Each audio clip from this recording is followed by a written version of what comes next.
Student, तो आज हम लोग बात करेंगे शॉर्ट क्वेश्चन डेफिनाइट इंटीग्रल के बारे में।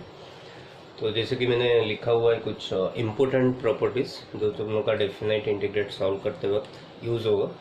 तो पहला प्रॉपर्टीज़ है तुम लोग का if integral of a to b f x d x. यहाँ पर जो ए टू बी दिया हुआ है उसको हम लोग लिमिट ऑफ द इंटीग्रेशन बोलते हैं, where a is the lower limit and b is the upper limit। तो सपोज एफ एक्स का इंटीग्रल होता है phi of x from a to b. तो पहले हम लोग क्या करेंगे, एफ एक्स जो भी है उसका इंटीग्रल लिखेंगे, फिर जो जहाँ पर भी तुम लोग का एक्स है पहले अपर लिमिट पुट करेंगे उसमें एक्स के जगह में। तो ये हो गया phi of b, then minus a put करेंगे फाई ऑफ ए। तो ये तुम लोग का डेफिनेट इंटीग्रल का वैल्यू होगा। तो हम लोग का जो भी तुम लोग का डेफिनाइट इंटीग्रल है तो तुम लोग को हमेशा क्वेश्चन में लिमिट रहेगा, upper limit and lower limit a to b. तो क्या करना है, पहले एफ एक्स को इंटीग्रेट करना है, जैसे साइन एक्स का integration from 0 to pi by 2। तो साइन एक्स का इंटीग्रेशन क्या होता है, माइनस कॉस एक्स। तो यहाँ पर हम लोग लिखेंगे minus cos x from 0 to pi by 2। तो पहले एक्स के जगह में पाई बाई 2 डालेंगे, फिर एक्स के जगह में 0 डालेंगे, ठीक है। तो दूसरा प्रॉपर्टीज़ है, अभी कहीं पर भी अगर हम लोग लिमिट को उल्टा करते हैं, ए टू बी है तो बी टू ए लिखते हैं, तो यहाँ पर हमेशा नेगेटिव आएगा, क्योंकि अपर लिमिट पहले पुट होता है उसके बाद लोअर लिमिट पुट होता है। अगर उसको उल्टा करते हैं तो ऑटोमेटिक फाई ऑफ ए पहले आ जाएगा, फाई ऑफ बी बाद में आएगा, तो ये नेगेटिव साइन आएगा। तो दूसरा जो इम्पोर्टेंट प्रॉपर्टीज है, from a to b integral of f x d x is equal to from a to b integral of f of a plus b minus x. तो ये प्रॉपर्टीज हम कहीं पर भी यूज़ कर सकते हैं, कोई भी लिमिट हो तो एक्स के जगह में क्या पुट करना है, ए प्लस बी माइनस एक्स। तो हमेशा ये दोनों इक्वल आते हैं। तो कहीं पर भी डेफिनेट इंटीग्रल दिया हुआ हो तो वहाँ पर हम लोग ये प्रॉपर्टीज़ को अप्लाई कर सकते हैं। और ये प्रॉपर्टीज से हम लोग का ये प्रॉपर्टीज आया है, जैसे कि ए के जगह में अगर मैं 0 पुट करता हूँ, बी के जगह में ए पुट करता हूँ, तो ए प्लस बी मतलब क्या हो जाएगा, ए प्लस 0 माइनस एक्स। तो f x d x integral from 0 to a is same as integral of f of a minus x from 0 to a. तो यहाँ पर क्या करेंगे हम लोग, एक्स के जगह में ए माइनस एक्स डालेंगे। तो ये प्रॉपर्टीज में बहुत सारा क्वेश्चन सॉल्व होता है। उसके बाद तुम लोगों का जो इवन एंड ऑड फंक्शन के लिए, अगर कोई भी फंक्शन इवन या फिर ऑड हो, तो अगर लिमिट उसका माइनस ए टू ए हो, माइनस ए टू ए, जैसे कि -1 to 1, minus pi by 2 to pi by 2, वैसे कुछ भी लिमिट हो तो ये प्रॉपर्टीज हम लोग अप्लाई कर सकते हैं। यहाँ पर दो तो वैल्यू दिया हुआ है, पहला 2 into integral of f x d x from 0 to a when f x is even and equal to 0 when f x is odd. तो पहले आप लोगों को फंक्शन को चेक करना पड़ेगा वो इवन फंक्शन है या फिर ऑड फंक्शन। अगर ऑड फंक्शन हम लोग को मतलब पता चल जा रहा है कि जो फंक्शन दिया हुआ है वो ऑड है, तो हम लोग डायरेक्ट उसका इंटीग्रेशन 0 लिख देंगे। अगर हम लोग को इवन फंक्शन पता चल रहा है तो हम लोग 2 into 0 to a f x d x लिखेंगे। तो इवन और ऑड कैसे पता करेंगे, सपोज कोई भी फंक्शन हो उसमें हम लोग माइनस एक्स डालेंगे, फंक्शन एफ एक्स हो तो उसमें हम लोग क्या करेंगे, माइनस एक्स डालेंगे। माइनस एक्स डालने के बाद अगर सेम फंक्शन आता है तो हम लोग उसको बोलेंगे ये हो गया तुम लोग का इवन फंक्शन। और ऑड कब होगा, अगर माइनस एक्स डालने के बाद माइनस ऑफ एफ एक्स आता है तो हम लोग बोलेंगे the function is odd function. अगर इसमें से कोई भी नहीं आता है तो हम लोग बोलेंगे उसको that is neither even nor odd. तो ये सारे प्रॉपर्टी यूज करके हम लोग डेफिनेट इंटीग्रल का कुछ सा क्वेश्चन सॉल्व करेंगे। तो चलो देखते हैं क्वेश्चंस। तो यहाँ पर मैं 2 क्वेश्चन लिया हूँ सेम टाइप का, तो इसको हम लोग प्रॉपर्टीज़ यूज़ करके उसको सॉल्व कर सकते हैं या फिर डायरेक्ट इंटीग्रेट करके सॉल्व कर सकते हैं। तो प्रॉपर्टीज़ में क्या होता है ना, थोड़ा छोटा होता है, तो हमेशा ट्राई करेंगे उसको प्रॉपर्टीज़ यूज़ करके सॉल्व करने के लिए। अगर डायरेक्ट करते हैं तो तुम लोग का साइन स्क्वायर थीटा का फॉर्मूला डाल के उसको इंटीग्रेट कर सकते हो। साइन स्क्वायर थीटा का फॉर्मूला क्या होता है, 1 माइनस कॉस 2 थीटा बाई 2। फिर उसको हम लोग इंटीग्रेट कर सकते हैं। वैसे कॉस स्क्वायर एक्स को इंटीग्रेट करने के लिए उसका फॉर्मूला डालेंगे 1 प्लस कॉस 2x बाई 2, फिर उसको इंटीग्रेट कर सकते हैं। तो मैं अभी इसको सॉल्व करने वाला हूँ प्रॉपर्टीज़ यूज़ करके। तो suppose the given integral is I 0 to pi by 2 sine square x d x. Suppose इसको मैंने आई ले लिया। अभी क्या करूँगा, इसमें प्रॉपर्टीज़ यूज़ करूँगा। कौन सा प्रॉपर्टीज़, ये 0 टू ए फॉर्म है तो हम लोग का जो प्रॉपर्टीज मैंने लिखा 0 to a F x d x क्या होता है, 0 to a F of a minus x d x होता है। तो क्या करना है हम लोग को, जो भी फंक्शन गिवन फंक्शन है उसमें x के जगह में a माइनस एक्स डालना है। a क्या है, जो अपर लिमिट है तुम लोग का।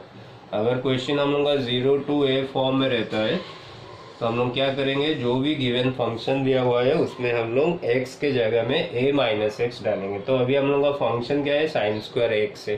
तो यहाँ पर जो साइन स्क्वायर एक्स है उसमें हम लोग क्या डालेंगे, a माइनस एक्स। बट यहाँ पर a क्या है, π/2 है, तो x के जगह में क्या लिखेंगे, π/2 माइनस एक्स। तो हम लोग का i क्या बन जाएगा, 0 to π/2 sine square π/2 minus x. तो मैंने क्या किया, x के जगह में a माइनस एक्स डाला, क्योंकि यहाँ पर a π/2 है। तो हम लोग को मालूम है साइन π/2 क्या होता है, π/2 माइनस एक्स, कॉस एक्स बन जाता है। तो ये हो जाएगा कॉस स्क्वायर एक्स। तो हम लोग का i क्या बन गया, कॉस स्क्वायर एक्स। तो पहला i क्या था, साइन स्क्वायर एक्स। तो sine square x d x 0 to π/2 and i बन गया तुम लोग का cos square x d x integration from 0 to π/2। तो suppose this one is 1 and this one is 2। अभी दोनों को ऐड करेंगे तो तुम लोग का क्या बन जाएगा, ये 2i, i plus i 2i, और राइट में ऐड करेंगे तो ये हो जाएगा 0 to π/2। इसमें तुम लोग का साइन स्क्वायर एक्स है, यहाँ पर कॉस स्क्वायर एक्स है, तो दोनों ऐड हो जाएगा, sign square x plus cos square x. तो ट्रिग्नोमेट्री में क्या होता है, sign square x plus cos square x हमेशा 1 होता है। तो ये हो गया 1 dx 0 to π/2, और 1 का इंटीग्रेशन होगा x फ्रॉम 0 to π/2। तो अभी अपर लिमिट डालेंगे पहले π/2 किसके जगह में, x के जगह में, देन माइनस लोअर लिमिट डालेंगे 0, तो क्या हो गया π/2। तो हम लोग का 2i इज इक्वल टू π/2 और i इज इक्वल टू π/4। तो हम लोग का आंसर हो गया π/4। तो ये क्वेश्चन भी पूरा सेम टू सेम दिया हुआ है। इसमें भी हम लोग क्या करेंगे, इसको i लेंगे, फिर ये प्रॉपर्टीज डालेंगे, तो कॉस स्क्वायर एक्स क्या बन जाएगा, साइन स्क्वायर एक्स, फिर दोनों का ऐड करेंगे तो sine square x plus cos square x 1 हो जाएगा। फिर उसका भी वैल्यू कितना आएगा, π/4 आएगा, i का वैल्यू 2i आएगा π/2, i का वैल्यू आएगा π/4। तो ये क्वेश्चन तुम लोग खुद से सॉल्व करो। तो मेरा क्वेश्चन नंबर 3 और 4 वैसे टाइप का ही क्वेश्चन है, लेकिन यहाँ पर जो लिमिट दिया हुआ है वो from -a to a form में दिया हुआ है।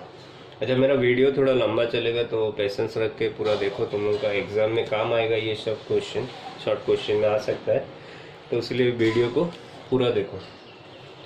तो देखो, साइन स्क्वायर एक्स का लिमिट जो भी दिया हुआ है इंटीग्रेशन का, -π/2 से π/2 तक। तो हम लोग का जो प्रॉपर्टीज मैंने लिखा था, -a to a अगर हो तो जो भी फंक्शन है उसका इंटीग्रेशन क्या हो जाता है, 2 into 0 to a F x d x.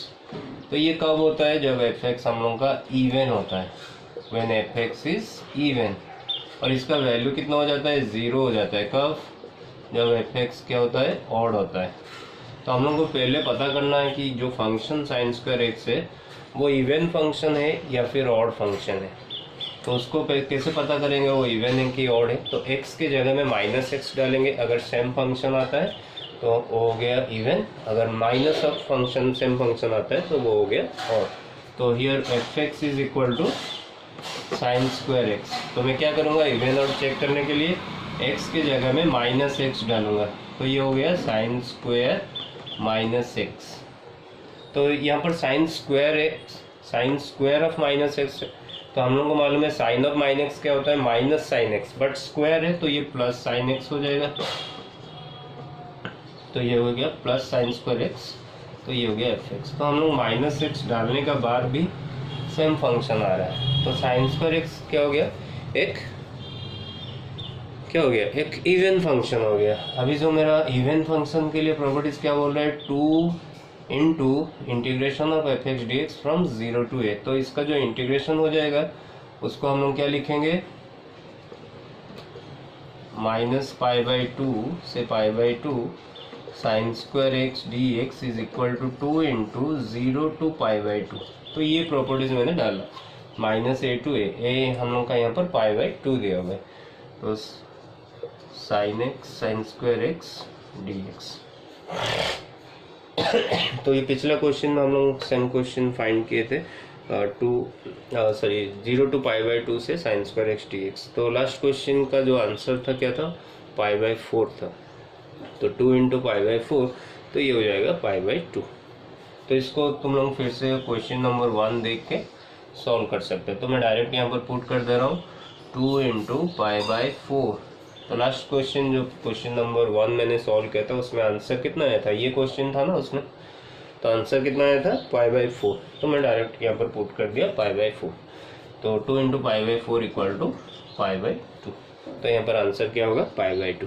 तो ये क्वेश्चन भी तुम लोगों को चेक करना है इवन है कि ऑड है। तो ये भी इवन रहेगा क्योंकि कॉस स्क्वायर है, और कॉस स्क्वायर मतलब सेम फंक्शन आएगा -x डालने के बाद भी।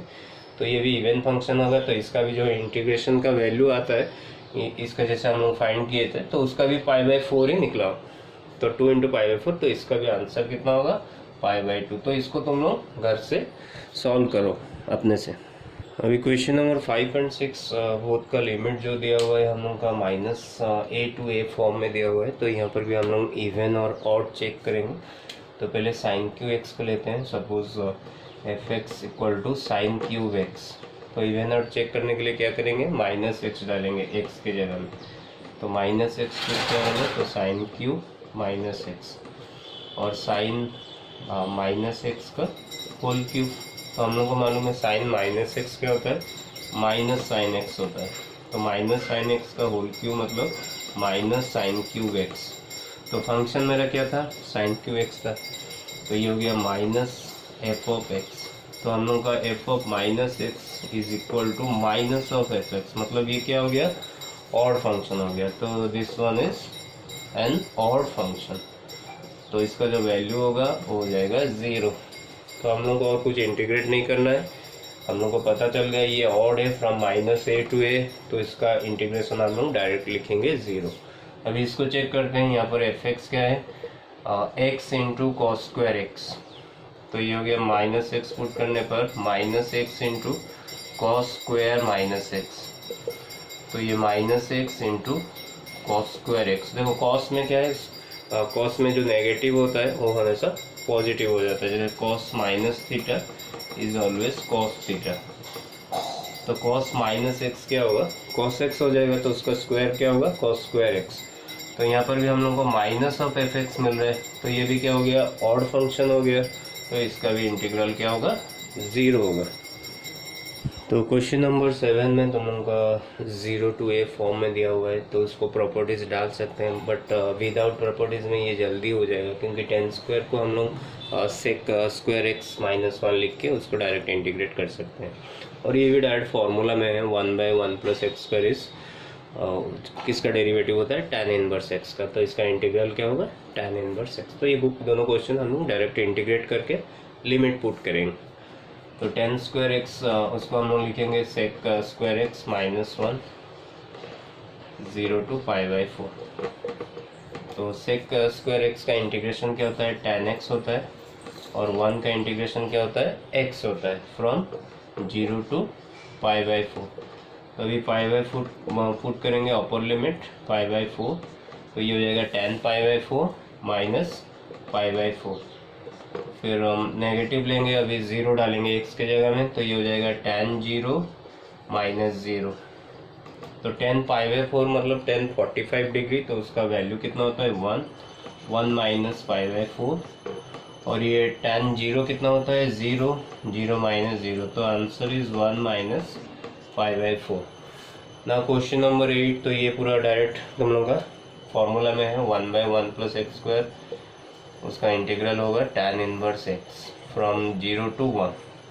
तो tan इनवर्स 1, पहले 1 डालेंगे x के जगह में। तो tan inverse 1 minus tan inverse 0।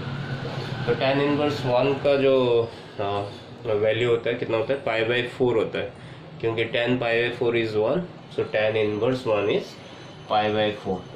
And tan inverse 0 क्या होता है, 0, क्योंकि tan 0 is 0। So tan inverse 0 is also 0। So answer is π/4। तो क्वेश्चन नंबर 9 में देखो तुम लोगों का mod x दिया हुआ है। तो mod का जो डेफिनेशन होता है मॉड का डेफिनेशन क्या होता है, mod x is equal to x when x is greater than equal to 0 and equal to minus x when x is less than 0। ये होता है मॉड का डेफिनेशन। तो कहीं पर भी मॉड का अगर हम लोग को डेफिनेट इंटीग्रल में उसको इंटीग्रेट करना है तो पहले हम लोग देखेंगे लिमिट क्या दिया हुआ है, उसमें नेगेटिव कितना तक आता है। जैसे कि -2 से 1 तक दिया हुआ है, तो हम लोग का जो x का वैल्यू, मॉड x का वैल्यू -x कब होगा, जब भी x का तुम लोग का वैल्यू लेस देन 0 होगा। मतलब 0 जब भी अपर लिमिट रहेगा, जैसे कि -2 से 0 अपर लिमिट रहेगा तो मॉड x हमेशा -x ही रहेगा। फिर हम तो यहाँ पर हम लोग क्या करेंगे, यहाँ पर हम लोग सब इंटरवल लेंगे। हम लोग को मालूम है a to b fx dx is equal to a to c fx dx plus c to b fx dx। तो यहाँ पर c हम लोग का एक वैल्यू है जो a और b के अंदर आता है। तो c जो भी वैल्यू हम लोग यहाँ पर पुट किए हैं वो हम लोग का a और b के अंदर आना चाहिए। तो -2 से 1 के अंदर तुम लोग का बहुत सारा वैल्यू आ सकता है। तो हम लोग कितना टू भी सब इंटरवल लेके उसको लिख सकते हैं। जैसे कि तुम लोग का 0 to 4 है, कोई भी फंक्शन हो तो उसको मैं ऐसे लिख सकता हूँ 0 से 1 प्लस सेम फंक्शन, फिर 1 से 2 fx, 2 से 3, 3 से 4, और पॉइंट में लिखना चाहता हूँ 0 से 0.5, 0.5 से डायरेक्ट भी 4 डाल सकता हूँ, और 0.5 से 1, 1 से 2, 2 से 3। तो ये इसको हम लोग कोई भी इंटीग्रल डेफिनेट को ऐसे हम लोग लिख सकते हैं। तो हम लोग को जो ये मॉड दिया हुआ है, तो मॉड के लिए हम लोग का जो डेफिनेशन है, जब भी x का वैल्यू तुम लोग का 0 से छोटा रहेगा तो मॉड x हटने पर वो -x बन जाएगा। तो यहाँ पर हम लोग का जो -2 से 1 दिया हुआ है, तो उसमें x का वैल्यू 0 से कब तक छोटा रहेगा, जब हम लोग का अपर लिमिट 0 रहेगा। हम लोग जो लिमिट ले रहे हैं तो उसका मतलब x का जो वैल्यू है -2 से 1 के अंदर आ रहा है। तो अगर मैं इसको ऐसे लिखता हूँ -2 से 0, मतलब ये जो x का वैल्यू -2 से 0 के अंदर रहेगा, 0 से छोटा होगा, -2 से बड़ा होगा। तो इस सब में मॉड x का जो वैल्यू रहेगा वो कितना हो जाएगा, -x। तो हम लोग यहाँ पर जो लिमिट लेंगे -2 से 0, -2 से 0 mod x by x dx plus 0 से जो अपर लिमिट है 1 mod x by x dx। अभी मॉड को हटाना है तो मॉड को हटाएंगे। तो यहाँ पर मैंने बोला कि x मॉड x का -x होगा जब x लेस देन 0 होगा। तो हम लोग का अपर लिमिट 0 है, मतलब x का वैल्यू हमेशा 0 से छोटा रहेगा। तो यहाँ पर मॉड x क्या होगा, -x हो जाएगा। तो ये -x बाई x dx, और यहाँ पर देखो 0 लोअर लिमिट है तो x का वैल्यू हमेशा 0 से बड़ा होगा। तो 0 से बड़ा होने पर मॉड x क्या होगा, x हो जाएगा। तो 0 से 1 के अंदर मॉड x हो जाएगा x। तो ये हो गया -1, x कैंसिल हो जाएगा, ये हो गया +1। तो -1 का इंटीग्रेशन क्या होगा, -x फ्रॉम -2 to 0, एंड 1 का इंटीग्रेशन होगा x फ्रॉम 0 to 1। अभी 0 डालेंगे इसमें तो ये हो जाएगा -0, देन माइनस लेंगे, फिर -2 लेंगे, पुट करेंगे।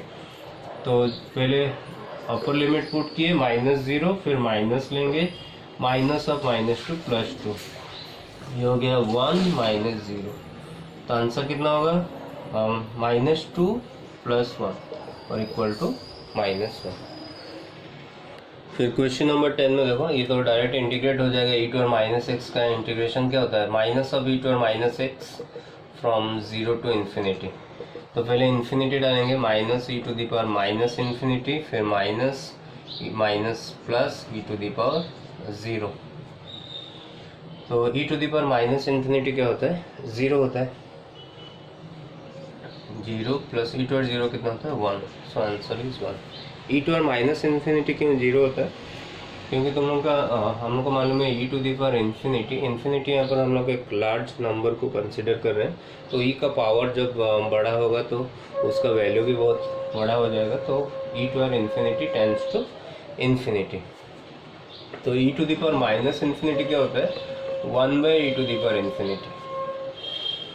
तो अगर e⁻∞ की तरफ जा रहा है, where infinity is we are considering a very large number, तो 1 by a very large number means tends to 0।